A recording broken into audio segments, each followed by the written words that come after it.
Dear brothers and sisters,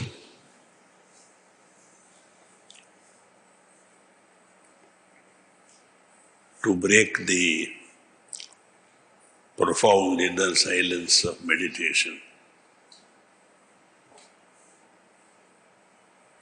with even the wisest of saints is an intrusion on our spiritual life.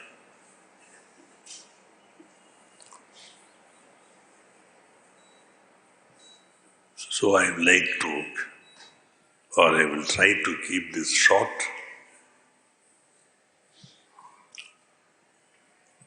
by referring to a series of messages from my master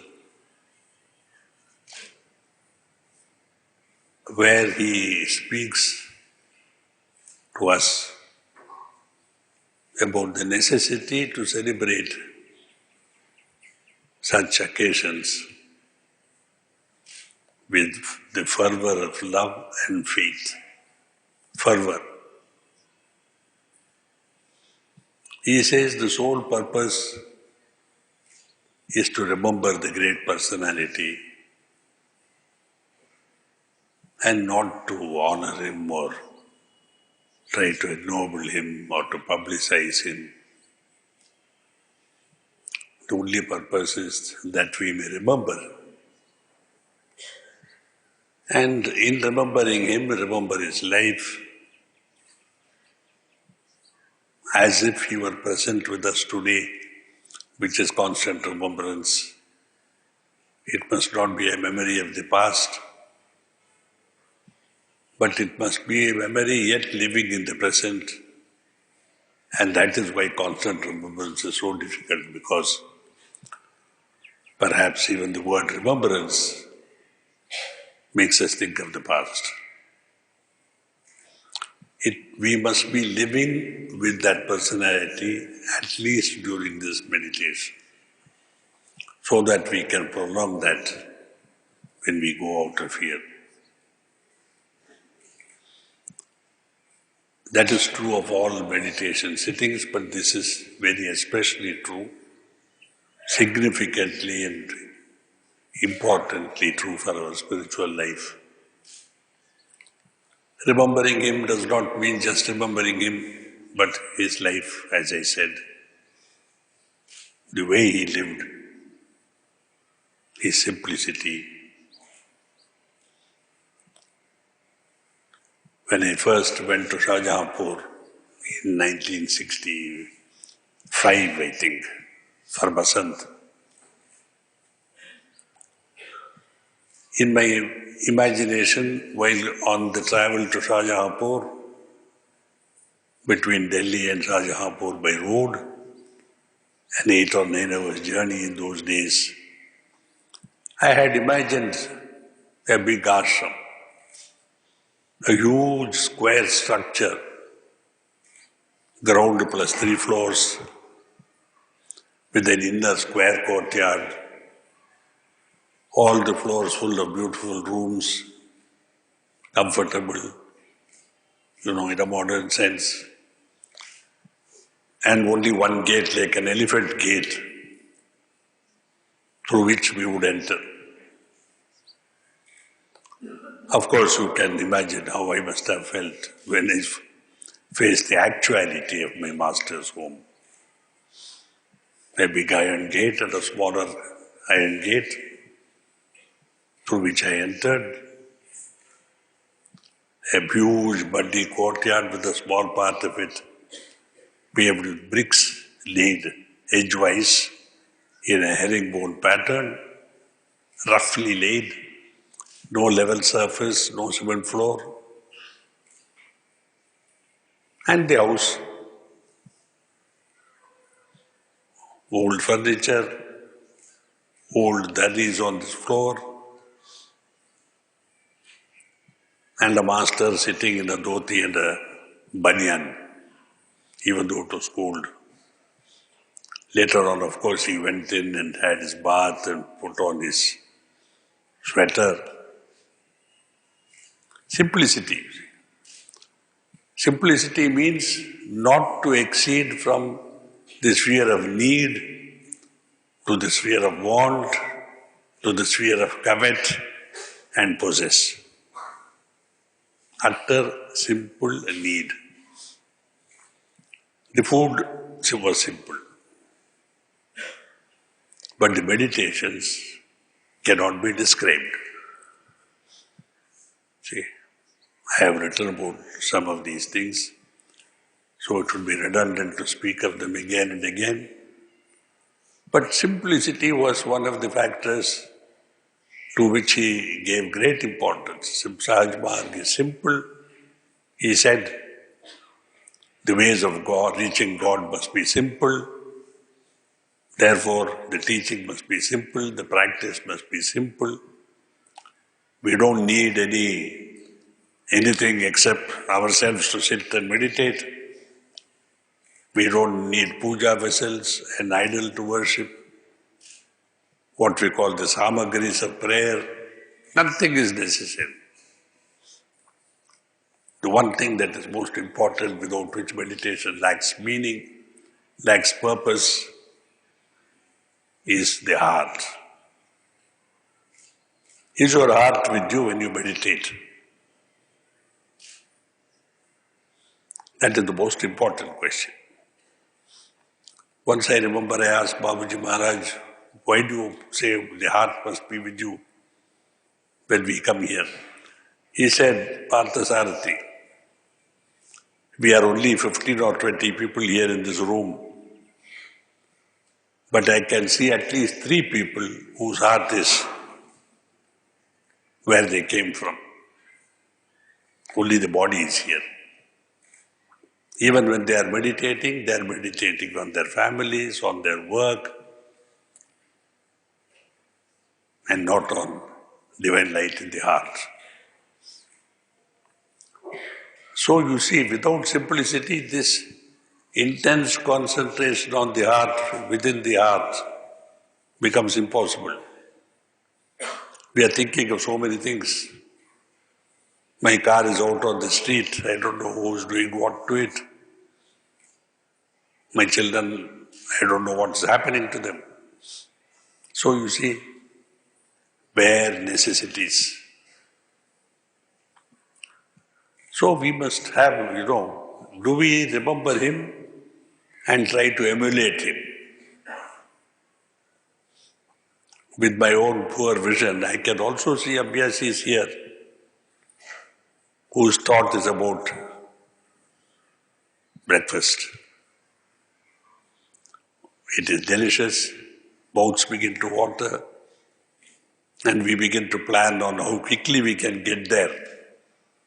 I hope he doesn't start speaking today. I am hungry.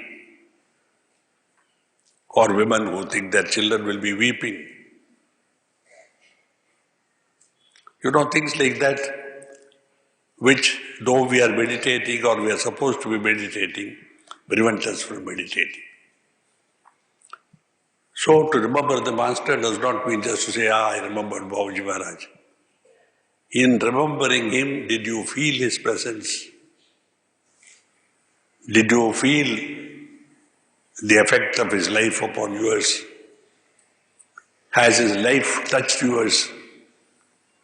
So that eventually, like two circles merging, we start from the edge and then slowly merge until there's only one circle.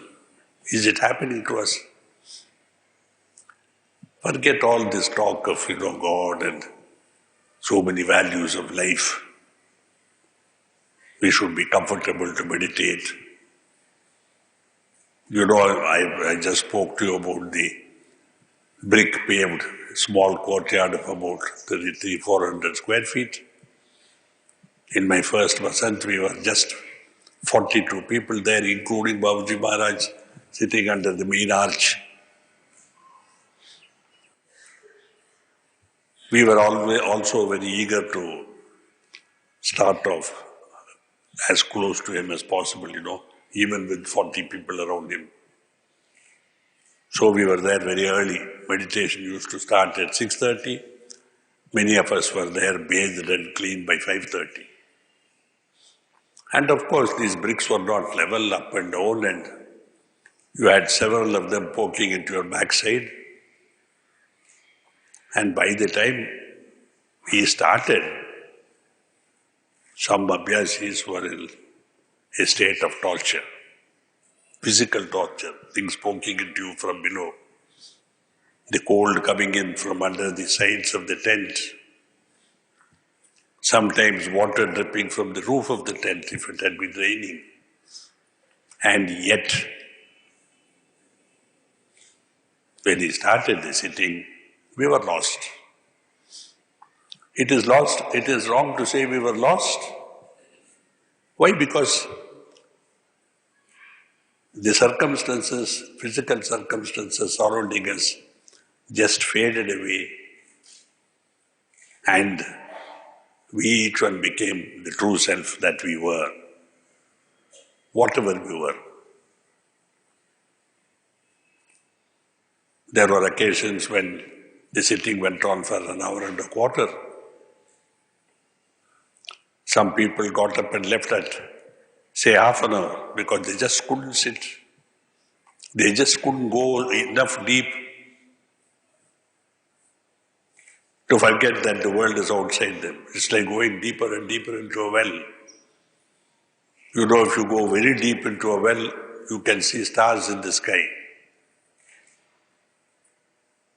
which you cannot see when you come out in the daylight. So remembrance means the actualization of a state of being in which I am with Him. I feel Him. It's futile to say I love my Master and not to live like Him, live His life of sacrifice. What sacrifice do we make? No, I didn't go to work today. I had an important meeting. I was to sign a contract for 200 crores. Don't you think it's a sacrifice? Of course it was. For you it was a sacrifice. For the Master, He smiled with compassion because you were getting deeper and deeper into that, what some literature calls the mire of despond, sinking deeper and deeper into what Hindi calls is a daldal. Watching a mirage without looking where you are going and sinking deeper and deeper into that quicksand from which there is no recovery. Remember, you are not making any sacrifice when you sit down to meditate. If you think it is a sacrifice, you are already part of the way is lost. Meditation is the only thing you do for yourself. And you do it for yourself so that when you develop to a state of being, not having, people who have don't give. They want more and more.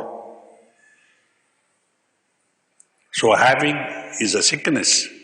I must have more and more. What for? Because I want security for my future. God is forgotten, spirituality is forgotten, my faith is now in share certificates, bonds, property, 2 flats, 3 flats, which I don't give at all, because it is for my security, you see. But when we achieve the state of being, we may or not consciously give, but our existence is a state of giving, nothing else. Like a lamp gives light, like trees give fruit, they don't ask you whether you want.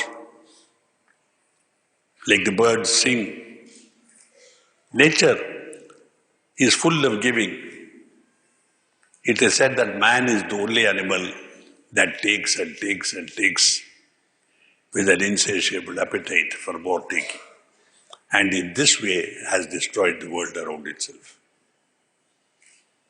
So you see all talk of conservation and for nature and all this is nonsense unless the taker stops taking. As long as human beings continue to take, there will be what literature calls the rape of nature. Forests cut, countries destroyed, people not thought of, allowed to die of starvation, of hunger, of sickness. And why does this exist even today with all the knowledge of all these things that society, education, some sense somewhere of morality we get? Because the organizations which run these things have no heart behind them, only the head. So the heart is the thing which I must have, without which I dare say we are not even human, though the form is human. Therefore you can think of robots which have everything but no heart. It is a brain with a human form. I mean, as near as possible, humanoid concepts. So when I remember the Master, I must remember that he was ever giving, never asked for anything. With his very, very frugal life, because he had an income which you would laugh at today, because some of you probably earn it in 1 minute of your work. In that frugal income, he welcomed Abhyasis, fed them, slept. They were sleeping in his house. In my first Vasant, I was sleeping in his house. I did not take a bed because I was flying. And as I told you in my imagination what an ashram was, I thought everything would be provided. So I slept on this cold floor, which was covered with straw to provide some insulation from the cold, with old torn cotton dharis spread over them. By 6 o'clock, it was bitterly cold because Vasant Panchami was around the 15th of January. In Shahjahanpur, not in Madras. Fortunately, I had my newspaper which I had carried from the flight, and I used to cover it because I had nothing to cover myself with. And it is a wonder or a miracle or what? It is a sign of Babuji's love that he has come around at 10:30 p.m. and seen me lying with newspapers and covered me with a blanket. Nowadays, the culture is you take your neighbor's blanket and say, I am sure you are safe. I know you can stand the cold. So remembering him means remembering his simple life, remembering his, I won't say charity, it was a nature. His nature was to give. When somebody came, as I have written right here in Madras when he was staying with Brother Veera in a room, they were sleeping at night, which was probably, 180 square feet, 7 of them. Somebody knocked at midnight. Everybody was asleep. Babuji opened the door. There were 3 people who had come by car all the way from Trichy. One of them desperately wanted a sitting. Right then, right there, Babuji gave me a sitting. Are our preceptors, our prefects, the soldiers of Sahaj Marg, are they capable of emulating this? Are they willing to emulate it? And if at all one among you does it, do you curse yourself for having become a preceptor? For heaven's sake, I wish I had never been a prefect. I'm sure there are many. Perhaps the majority of our prefects today are like that. Come tomorrow, come day after tomorrow. Babuji said, you have no right to say come tomorrow because only God knows whether you will be here tomorrow and whether the man who comes to you for a sitting will be there tomorrow. And he told me the story of one such instance where a man, very young man, went to his preceptor, not in Sahaj Marg, in general. It was sunset. He fell at his Guru's feet, wept, and said, I need the solace of your attention on me. And the Guru said, my son, after sunset, I cannot do these things. Come back tomorrow. On the way home, the young man was killed in an accident. All this is mundane. What happened thereafter is what is significant for every one of us. The boy died, and because the Guru had refused his attention when he came for it, all the boys' samskaras were transferred to the Guru. This is not meant to frighten our prefects. If they are frightened, well, it's just too bad. You can give up your prefectship. It's easy. It only means you must be as loyal to your function as he was. He is today also, because he's still transmitting to us. Isn't it? So when we become prefects, we must remember even more the way he conducted his life. Feeding the abhyasis is okay. Anybody can do it. Even if you have no money, if you are like Christ, all that you need is 2 loaves and 5 fishes to feed a multitude. They can feed you with nothing in the basket. Forget it. Something deeper. Those baskets need to be full if you have to feed them. Even Christ needed 2 loaves and 5 fishes. Krishna could feed with just 1 grain of rice. But Babuji said, you have the heart. The heart is eternally full. You give and you give and you give, it remains to be full. What the Sanskrit says, Purnamada Purnamadam, Purnat Purnamudachyate. It is infinite, that is infinite. Take away infinity from infinity, and the infinity still remains. Only the heart is capable of being such a vessel which can never be emptied. Therefore, in spirituality, we give from the heart. Our transmission is from the heart, and we are expected to give, not retain. Give when it is needed. Continue to give when you don't know who needs it and what needs it and where it is needed. If you are up to that level of spiritual elevation, where you have forgotten yourself and your comfort and your personal needs, you transmit without your knowledge, and it goes on and on.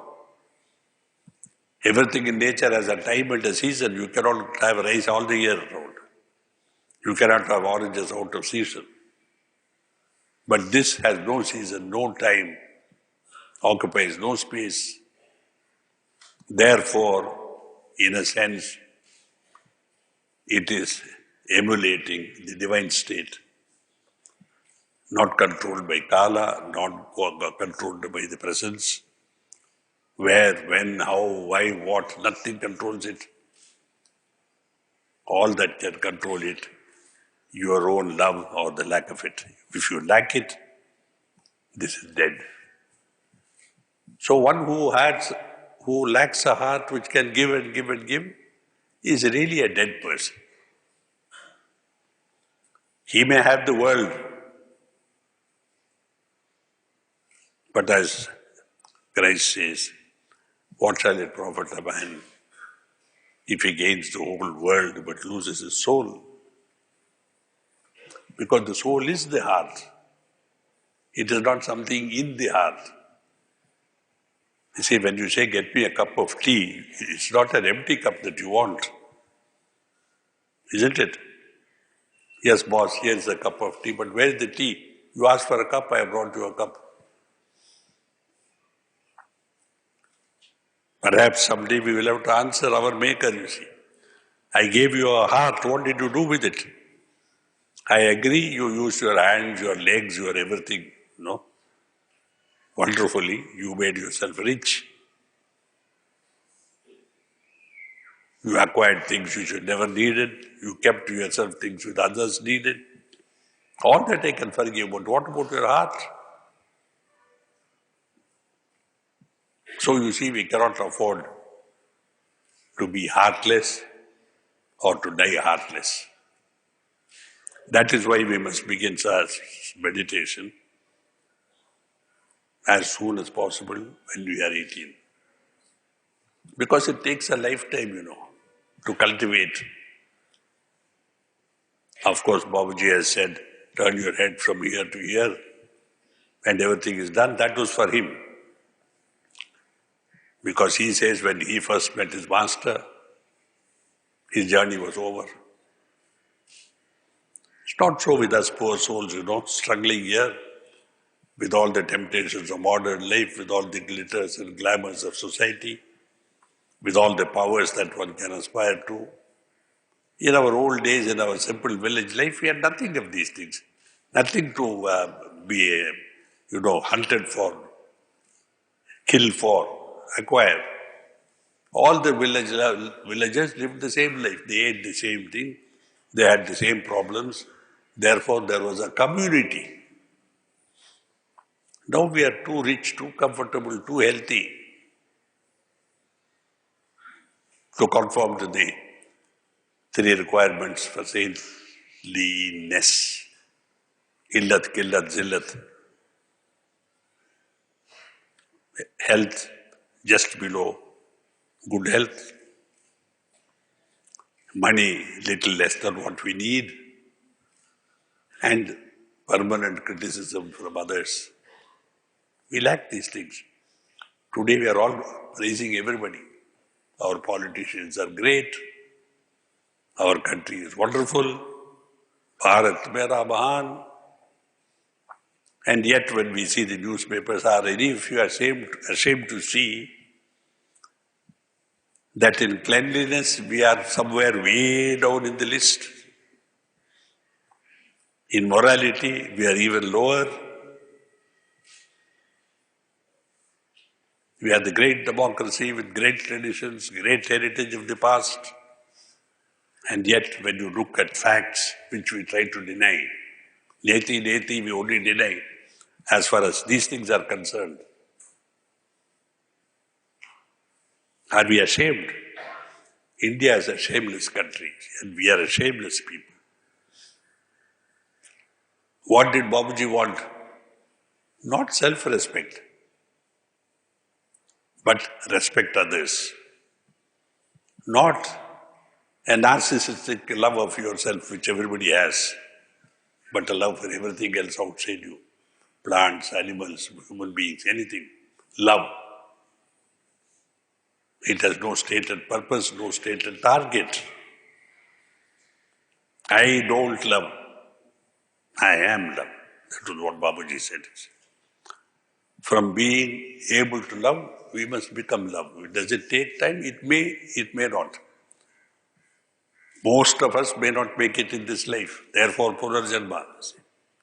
Why do we have to come again and again?